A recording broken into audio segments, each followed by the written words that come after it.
Selamat siang, saya Anggi Abdiningsih. Saya adalah seorang petani jamur dan di kumbung saya ini sedang ada wabah penyakit gurem yang menyerang seluruh backlog saya. Hampir bukan seluruh sih, bisa dibilang 50% terkena gurem. Lalu apa yang harus kita lakukan pertama kali? Yang pertama yang harus kita lakukan adalah tenang, gak usah panik, santai. Karena setiap petani pasti ada masalah yang mereka hadapi masing-masing. Dan apa yang harus kita lakukan itu mencari solusi. Kita cari solusi, kita terapkan di kandang kita, di kumbung kita. Insya Allah semua akan teratasi. Karena gak ada masalah yang gak ada solusinya. Ya. Kita ganti dulu pakaian kita supaya nanti gak gatel-gatel. Oke?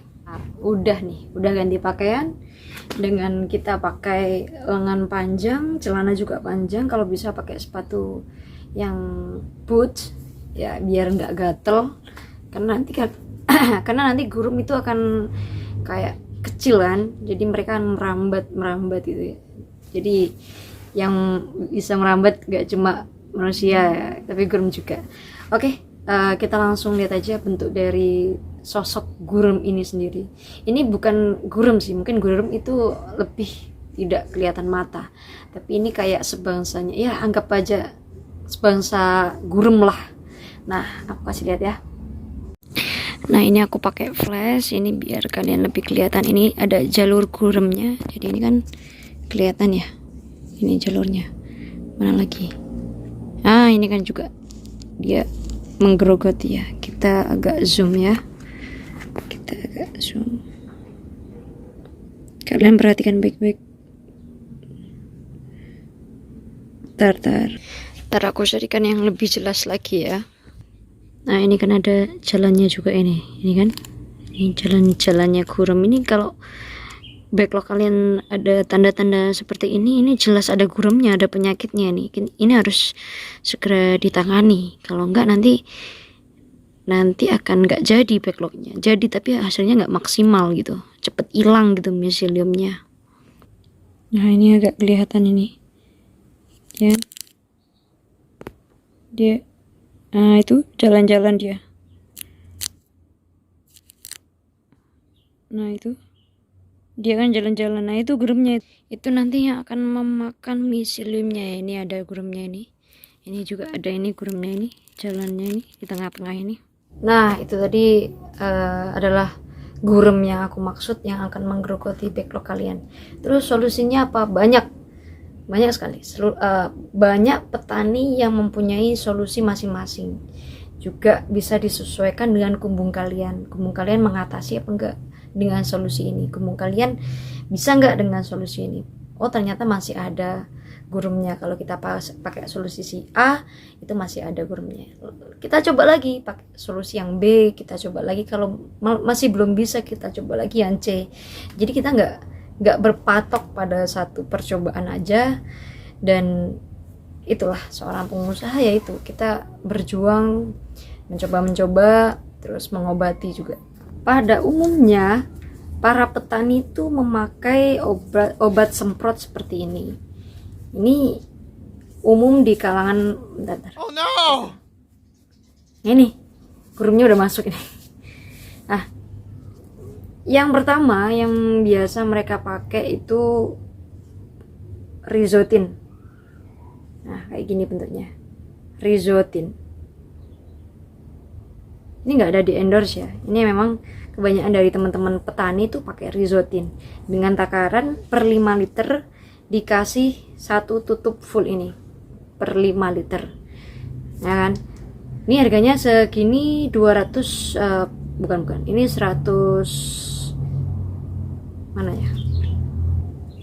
Nah, ini 100 mili per 100 mili biasanya harganya 20.000, tergantung tempat kalian masing-masing ya, 20.000. Nah, kemarin aku juga nemu juga sama, kandungan bahannya sama kayak Rizotin dan dia lebih murah.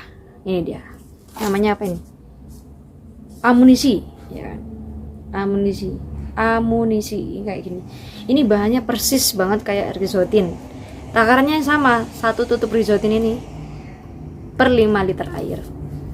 Ada juga yang menggunakan lanet. Lanet itu semacam obat semprot yang bubuk, jadi dia berbentuk bubuk. Takarannya 1 sendok, sama 1 sendok, 1 atau 2 ya, saya lupa karena saya sudah jarang pakai lanet, itu jarang. Karena menurut saya lanet sama rizotin ini lebih apa ya namanya, orang-orang itu lebih mandi, lebih kuat yang rizotin ini. Karena kalau saya pakai lanet itu nggak kuat buat basmi hamanya itu. Nah, dan untuk yang amunisi ini harganya 1 gini 400 mili ini 50.000. Kalau ini 100 mili 20.000. Ya, sama aja sih kandungannya, cuma ini udah terkenal banget di kalangan para petani. Jamur ini udah terkenal banget, dan ini mungkin belum terkenal. Dan untuk penyemprotannya itu bisa, kalau sudah parah banget itu bisa 3 hari sekali bisa.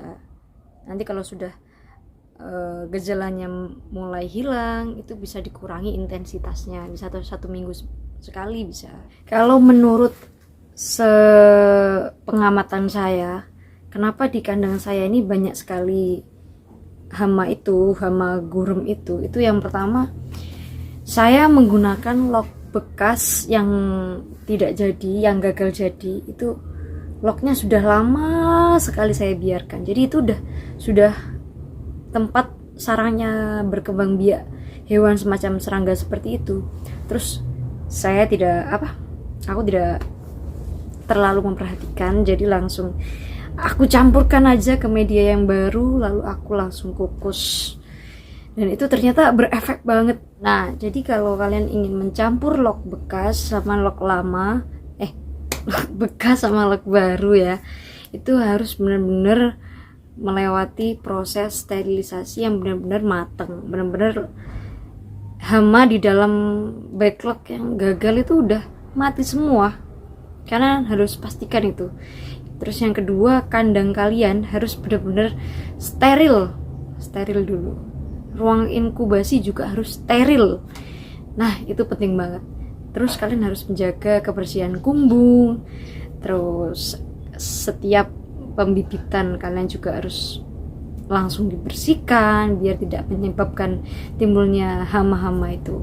Sebenarnya selain hama gurem, masih banyak sekali penyakit yang menyerang para petani jamur, yang mana itu membuat sakit kepala kanan dan sakit kepala kiri. Tapi tenang, yang harus kalian lakukan pertama adalah tenangkan diri kalian dulu. Percaya bahwa masalah itu bisa terselesaikan asal kalian tenang, ya. Terus ada lagi tips dan triknya biar kumbung kalian bebas dari mimik. Mimik itu semacam hewan kecil yang terbang-terbang di antara jamur biasanya. Kita lanjut ke next video. Mungkin next video aku akan langsung mempraktekkan cara pembasmian gurem. Biasanya kan gurem kan ada yang ada di permukaan lock. Bentar, kita ambilkan locknya dulu. Nah, ini adalah lock yang sudah terserang gurem. Nah, ini kan ada jalannya gurem kan. Dia jalan, nanti dia merambat menyusuri semua sisi ini ya. Nah, ini biasanya kalau disemprot aja itu hanya membasmi gurem yang ada di tengah sini, di permukaan media. Sedangkan gurem itu sudah punya jalur rahasia mereka. Sudah ada jalur rahasia mereka sampai sini-sini ya kan. Kalau kita semprot itu cuma di sini hilangnya. Mereka masuk, mereka udah pinter. Mereka udah tahu jadwal nyemprot, jadi mereka masuk ke dalam backlognya. Next video kita akan bahas cara membasmi gurem yang ada di dalam backlognya. Oke guys, sekian aja untuk video singkat kali ini. Jadi jangan lupa nonton video yang akan datang untuk memastikan bagaimana cara membasmi gurem sampai ke dalam akar-akarnya. Kita bunuh sampai ke jalur rahasianya. Thanks for watching and see you next video.